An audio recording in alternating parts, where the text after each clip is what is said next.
السلام علیکم ورحمۃ اللہ وبرکاتہ۔ افغانستان میں نئی حکومت اور کابینہ کی تشکیل مکمل۔ ذبیح اللہ مجاہد نے کیا ناموں کا اعلان۔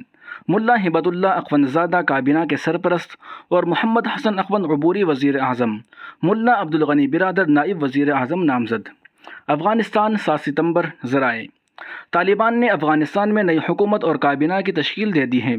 ترجمان افغان طالبان ذبیح اللہ مجاہد نے منگل کو پریس کانفرنس کرتے ہوئے افغانستان کی نئی حکومت کے عہدیداروں کے ناموں کا اعلان کیا۔ طالبان کی جانب سے نئی حکومت کا اعلان تو کر دیا گیا ہے، تاہم ذبیح اللہ مجاہد کا کہنا ہے کہ یہ ایک جزوی وقتی انتظام ہے اور اس کابینہ کے سرپرست طالبان کے امیر ملا ہبت اللہ اخوندزادہ ہوں گے۔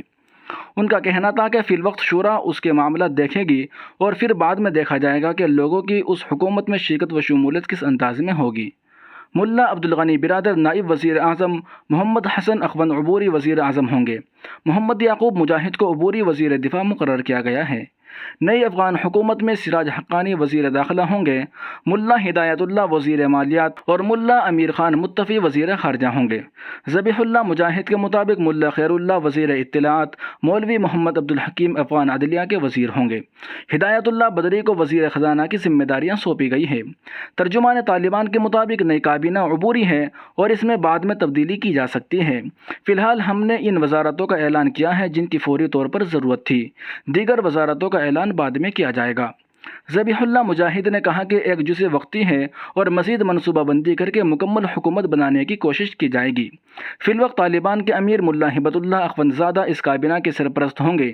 انہوں نے کہا کہ وقتی طور پر حکومتی معاملات چلانے کے لیے سیٹ اپ بنایا گیا ہے۔ ان کا کہنا تھا کہ فی الوقت شورا اس کے معاملات دیکھے گی اور پھر بعد میں دیکھا جائے گا کہ لوگوں کی اس حکومت میں شرکت و شمولیت کس انداز میں ہوگی۔ سبسکرائب کیجئے محاسن اسلام یوٹیوب چینل کو اور بیل آئیکن پر ضرور کلک کیجئے تاکہ ہر طرح کی اسلامک نئی ویڈیو فوراً آپ تک پہنچے۔ شکریہ، جزاک اللہ۔